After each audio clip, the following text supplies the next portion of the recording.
Chavez doing a great job, and Chavez did a great job tonight. Way to go, Felly. Yeah, Chavez did a great job tonight. We all did a great job tonight. We did what we had to do, come up in here and play good baseball, and we're going to have to continue to play good baseball against this team.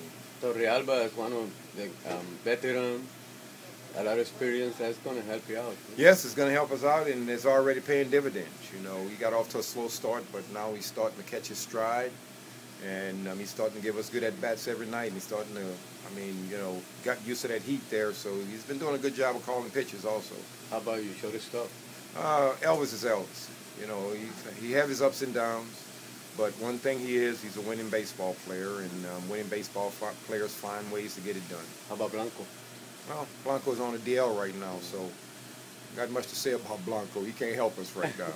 That's your secret weapon. That's my secret weapon, Blanco. Okay, congratulations. Thank you. Okay.